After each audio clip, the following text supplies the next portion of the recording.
Today, we will be talking about all of the brand new game changers, some cards being removed, and cards that have been unbanned. What is up? In case you are new here, my name is Deck Driver, and I talk about Commander all the time on this channel. Wizards just recently, as of yesterday, posted a new game changers list that brings a lot of changes to the format. There's a ton of new game changers. There are 2 cards that have been taken off the game changers list, and there are 5 commander unbans, and they are not what you might think. You probably are familiar with this list change already if you are involved at all in the Magic the Gathering commander scene. But today we'll be going over my thoughts as well as reviewing the article that they decided to post yesterday. So let's just get straight into it. The first card they talked about is Trouble in Pairs. Now, Trouble in Pairs, in my opinion, has never really felt like a game changer. It always felt like a worse heuristic study, and it really just kind of felt like a smuggler's share at the end of the day. You might even want something like a smuggler's share simply because it can also get you mana on top of cards.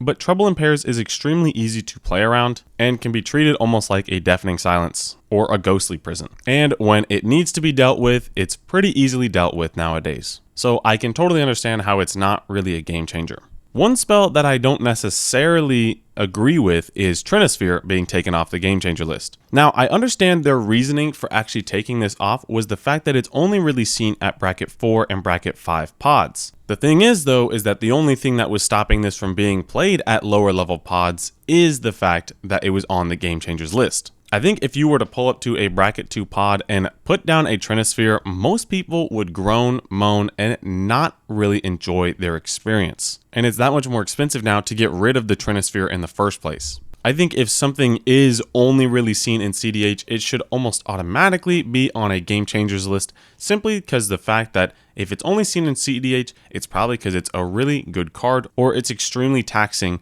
in lower power pods. Again, not having on the game changers list simply because it's only played in CDH kind of doesn't make any sense. And it's kind of the reason why game changers list was even made in the first place, is for those cards that are only really good in CDH and really shine in CEDH and are that much more powerful should be on that list, because CEDH and bracket 4 don't have those restrictions. I can't say too much about it. Let's go on to the new game changers list. The first card they have is Tefarious Protection, and honestly, I can completely agree with this. If we're going to have cards like Cyclonic Rift on the Game Changers list, I do believe that Tefarious Protection should be. It is by far the best fog effect in the game and essentially makes you immune, similar to the One Ring, for only 3 mana. It protects your board, it protects your life total, it protects essentially everything except for I win the game effects, which are usually only found in CEDH, which is why I truly believe it should be on this list. The next card they have is Humility, and I totally agree with this. In the same vein as Trinisphere, if you rolled up to a bracket 2 table and you played Humility, most people would not enjoy playing with you. Something like Humility is perfect for a 4 pod or a 5 pod where you're playing at those higher brackets, and answers like that can be really easily dealt with something like a Force of Negation, Force of Will, or Force of Vigor. A lot of these huge stack pieces are a lot easier to deal with and a lot easier to manage at these higher level pods, which is why I do think that these crazy stacks pieces should be on the Game Changers list, and I'm glad that this one is. Next up on this list is the 3 draw hate cards that are probably the best draw hate in the game. That is Narset, Part of Veils, Orcish Bowmaster, and Notion Thief. These are probably by far the most powerful draw hate effects in the entire game. Orcish Bowmaster, when it came out, completely changed the entire format. If you were playing green and you had mana dorks and somebody got an Orcish Bowmaster out, you are essentially out of the game. None of those mana dorks are going to survive, and a lot of your advantage is completely gone. Narset is the same thing. It's very similar to why Hull Breacher is not very fun to play against and is banned. When you're able to put down a Narset and put down a Time Twister, you completely destroy your opponent's game. Now, that's not nearly as popular as it probably used to be in CEDH, but it certainly is still something that exists. And Notion Thief is the exact same thing. The only reason Notion Thief and Narset maybe haven't seen as much play in CEDH is simply because the power of Orcish Bowmaster. But that is not to say that these 2 cards are not also extremely powerful so I'm glad they are on the Game Changers list. Next up is Intuition. Now, Intuition, once again, is played a lot in CEDH and Bracket 4. Intuition is a 1-card win condition for any Breach deck. Essentially, you pick the 3 cards that you need, you're able to get it out of the graveyard with something like a Safine's Reclamation, and storm off from there. This card is a 1-card win con, and anything running Jeska at least, like Blue Farm, or Jeska Ishai, if anyone even plays that. Next up is Consecrated Sphinx. Now, if you've ever played a grindy CEDH game or Bracket 4 pod or anything of that matter, Consecrated Sphinx is absolutely insane. In my Kinnan list, I had a Consecrated Sphinx, and anytime that thing got on the battlefield, I almost always won that game. Being able to get card advantage from your opponents gaining card advantage and always doubling the amount that they get is absolutely insane and should be put on the Game Changers list, so I'm glad that it's here. Necropotence. I think Necropotence was kind of missed the first time around, so there's not much explanation that you really need for something like this. This is, in my opinion, the best card advantage engine, maybe besides Ristic Study, in the entire game. When you're in colors like black, your life total is the best resource you have available to you, and the fact that for a single life you are able to just draw as many cards as you want is quite insane. There's a reason that other cards have been printed that allow you to get through your library, like Adnos or Bolas' Citadel, require you to pay a significant amount more in your life total. This is 1 life to basically get 5 to 10 to even 15 cards in a single turn, and you can do that over and over and over again. Really great card, and I think a really great inclusion for the Game Changers list. Next up is Deflecting Swat. I agree with this. If you're going to have free interaction on the Game Changers list, there's no reason why Deflecting Swat should not be there. It's one of the best cards that Red has access to in terms of interaction, and so I think this is a great choice.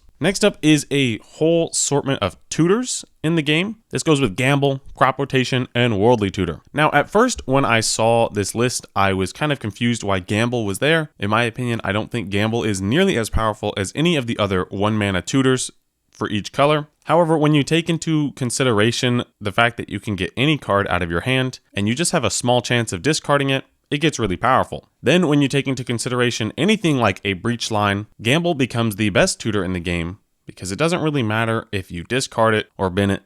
It's now a 1-mana demonic tutor if you really think about it. So it's a pretty dang good tutor. Also, the amount of graveyard recursion and graveyard decks that like Gamble are just crazy. Worldly Tutor, it kind of makes sense. I think Worldly Tutor just kind of missed the first ban for whatever reason. And something I've seen a lot of people confused about is why Crop Rotation is on here. Now, more and more extremely powerful lands are getting printed every single day with every single set. And being able to get out any of these at instant speed directly onto the battlefield is really powerful. At lower tier pods, okay, you're going to go get a Field of the Dead or Vesuva or Dark Depths or any of these other like wonky lands. But at the highest level of play, this can get you so many extremely powerful lands. In something like a Sisay, you can do Mount Doom combos as easy as possible. In any green deck like Timna Thras, you get a Gaia's Cradle every single time with this. And if it best thrives in something like CDH, I totally think that it should be on the Game Changers list. And I didn't even mention cards like Manamo, Nykthos,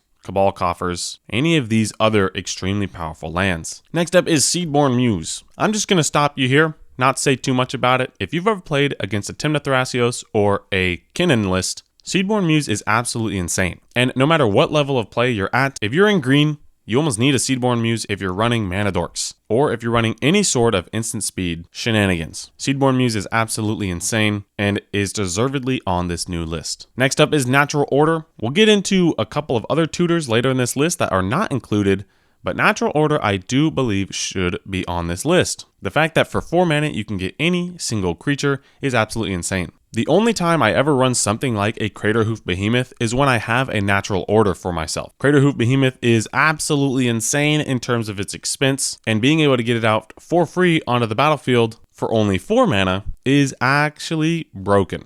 So the fact that Natural Order is on this list, I totally agree with. Not to mention the fact that Natural Order can go get you a whole host of other creatures like a Seaborn Muse, like a Kinnan for your Timna Thras deck, or like a Thrasios for your Kinnan deck. While it might not be as mana efficient in those situations, it still is a guaranteed creature onto the battlefield if it resolves. So I think it's great. Next up is Food Chain. Food Chain you only really see in combo wins. So if you're playing Food Chain at a lower bracket, you almost always have a combo with it. And if you're playing combos like this in lower brackets, it should be considered a game changer. Simple as that. Next up is Aura Shards. Aura Shards is absolutely a game changer. In green-white, the amount of creatures you're getting onto the battlefield, whether it be tokens or non-token permanents, is probably the most out of any color. So the fact that you can turn any of your creatures into a Reclamation Sage on top of what they already do is extremely powerful, especially for only 3 mana. This absolutely alters an entire game by itself, so I'm gonna say yes to this one.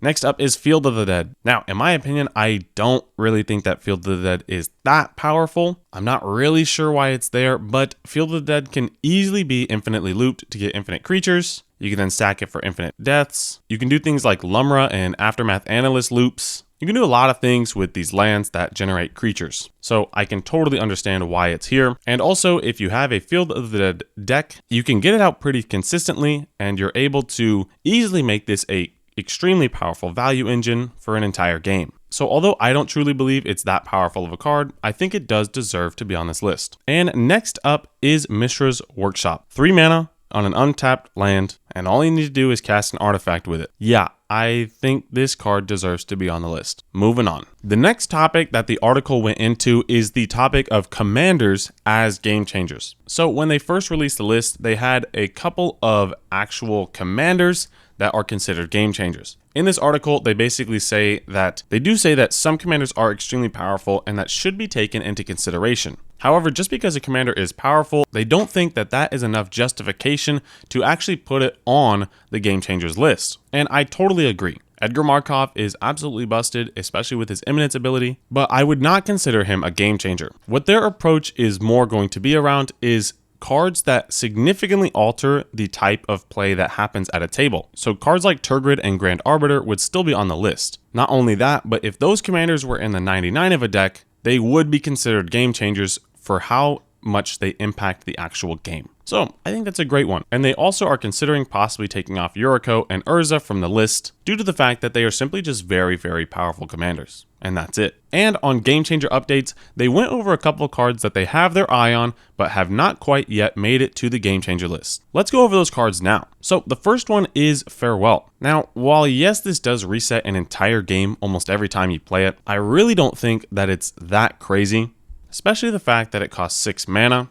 And in most cases, you do just need to be running counter magic. Now, that can be said for a lot of these game changers, obviously, but a board wipe being a game changer that isn't Cyclonic Rift doesn't really make any sense. Alms Collector, this is also draw hate, and so they have their eye on it, but it's not nearly as powerful as something like an Orcish Bowmaster or Narset or a Notion Thief. This does not steal any cards away. This does not deal damage when you do that. It simply just allows you to draw a card as well. Very similar to a Consecrated Sphinx, except not nearly as strong as Consecrated Sphinx, as it doesn't actually stop your opponents from drawing cards. Next up is Mana Drain. Mana Drain is very powerful, but if you've ever played against it, using that colorless mana is actually a lot more difficult than you might think. And the fact that it's a 2 blue pip requirement is very difficult and hard to justify in a lot of decks. I know a lot of CDH decks that actually don't even run Mana Drain. So I personally don't think that it belongs on the list just yet. Next on the list was Mystic Remora. Now yes, it is arguably more powerful than something like a Rhystic Study due to the fact that it's much harder to stop when you're trying to pay 4 mana. However, that upkeep cost of 1 mana and then 2 and then 3 and then 4 and 5 is pretty impossible to deal with, and usually most Mystic Remoras stick around for probably around 2, maybe 3 turns max. So I don't think it belongs on the list quite yet. Next up is Force of Will. The reason they chose not to do Force of Will is because it leaves you down an entire card and puts you -2 on the rest of your opponents. So in some ways I can agree, but also I don't really agree with this. I think that Force of Will is absolutely insane. The fact that you can for free counter any spell. I do personally think that this belongs on the Game Changers list, and I'm a little bit confused why it was left out. Next up is Time Twister and Wheel of Fortune. Now honestly, I don't think wheel effects are that crazy and that game changing. Do they alter things a little bit? Yes. But it kind of resets the game and everyone gets 7 brand new cards. And if you're going to give your opponents 7 more cards, hopefully you're able to pay off from something like this with a Nekusar or a Xyrus. Otherwise, wheel effects are pretty neutral, in my opinion. Next up is Grave Pact and Dictate of Erebos. Now, I run both of these in my Braids list, and they are extremely powerful. They're an extreme stacks effect, almost as oppressive as something like an opposition agent. The fact that you're able to almost at will control your opponent's boards based on how you sacrifice your creatures is really really strong. But the amount of black pips that are required to even play a spell like this, as well as the fact that you must be sacrificing your own stuff in order for it to affect your opponents, is pretty difficult to justify on a Game Changers list. Next up is Necrodominance. Necrodominance, in my opinion, should be on the list as it essentially operates similar to a Necropotence. And if you have something like a Shieldred out, you can actually draw way more cards with something like this. The only difference with Necrodominance is that your hand size is limited to 5. But it is very obviously not as powerful as something like a Necropotence just because of the way it kind of operates in a game. So I kind of agree with this one.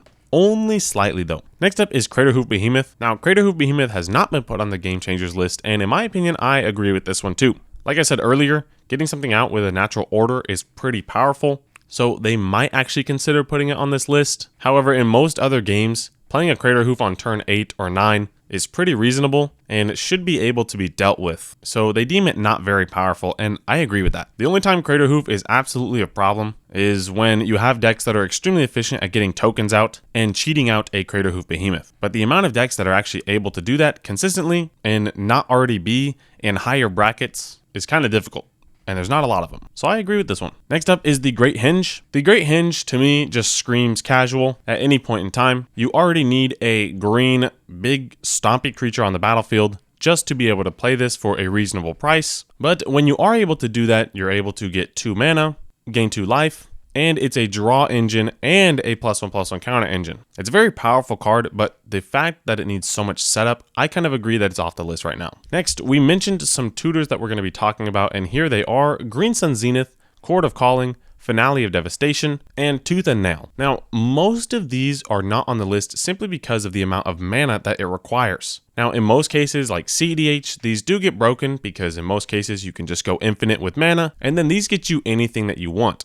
And Finale of Devastation also becomes a win con when you do something like that. But when you're paying 9 for a Tooth and Nail, when you're paying 9 for a Green Sun Zenith to get a Craterhoof, when you're paying 10 for Finale of Devastation to get you that, or even 12 to get you a Craterhoof and the Finale buff, it's pretty reasonable to not have them in the Game Changers list. So I think I agree that they are not in this list. Another tutor they looked at is Defense of the Heart, which is probably the hardest tutor to activate out of all of these. You need at least one of your opponents to have 3 creatures, and you need to go an entire turn cycle without them interacting with you. So good luck getting this off, and you do not belong in the Game Changers list. And the last card is Sol Ring. Now, I honestly kind of think that Sol Ring is pretty crazy. Most people will snap keep any hand that has a Sol Ring and at least 1 or 2 lands in it. Anytime you see a player at a bracket 2 or 3 pod pull out a Sol Ring on turn 1, you already feel like you're that much further behind, especially if they're going first. So I can definitely see this card in the future being put on the Game Changers list, but the fact that basically every single deck out there runs a Sol Ring means that they are allowed to run that much less Game Changers, which is probably a big reason why they're going to stay away from having the Sol Ring on the Changers list. We have 5 unbans, and that is Braids, Cabal Minion, Coalition Victory, Gifts Ungiven, Panoptic Mirror, and Sway of the Stars. Now, in my opinion, I think Braids is a pretty reasonable commander. She'll probably be seen as a commander in bracket 3 to 4 pods. If you see her in bracket 2, just 3v1 that person. While yes, it's an annoying stacks piece, I honestly think that the newer Braids, Arisen Nightmare, is a much better card. It provides you with direct card advantage, whether they choose to sack or not. If they choose to sack, they lost a card. If they choose not to sack, they lose 2 life and you draw a card. So either way, you're going up +1. And the fact that it's not a static effect and doesn't actually affect their resources directly sometimes means that it doesn't get nearly as hated out as something like the other Braids would. Which is why, honestly, this Braids is pretty mediocre in my opinion. But she still will be annoying to deal with and will probably see play at bracket 3 or 4 pods. Coalition Victory is unbanned. Now, Coalition Victory is a really difficult win condition to actually succeed with. I think it's very similar to the new Dragon win condition, which is not very powerful either. The amount of colors required to even play this spell, the amount of requirements to even win with the spell, and the amount of obvious setup that you're going to have to run in order to even get something like this off is pretty difficult. I think this might see some niche play at bracket 2 or 3 pods, but ultimately this is honestly a pretty casual card in my opinion. So I kind of like that it got unbanned. It's pretty fun. Next up is Gifts Ungiven. Holy crap. This is an insane card. It's Literally just a better intuition, and now you have intuition redundancy, and this card will probably slot into pretty much any Underworld Breach deck or any CEDH deck that is running the color blue. This card is absolutely insane, and I'm glad that it is unbanned, because that is a lot of power coming to CEDH as a format. Next up is Panoptic Mirror. In my opinion, this card is a little bit too jank for me. In my opinion, I think it's very similar to something like a Coalition Victory,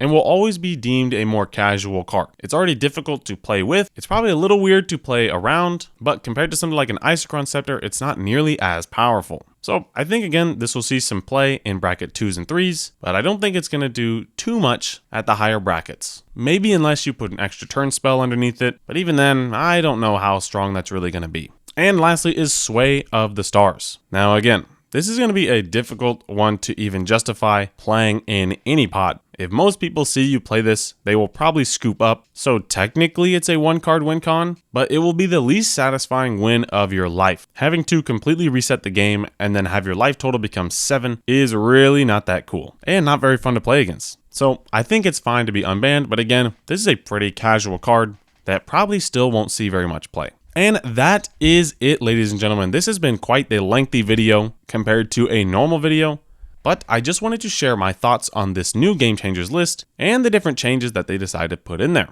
Overall, I agree with this entire list. There's a few cards in there that I think are a little bit iffy, or I think do belong in the Game Changers list. But besides that, I think Wizards did a great job, and I think this new committee is going to be great. And hopefully one day we will see the beautiful Jeweled Lotus again, and my beautiful Goblin Pirate Dockside Extortionist will be free from the chains. But until then, there's not much we can do, except enjoy the game of Commander. Thank you guys all so much for watching, and I'll see you guys all next time.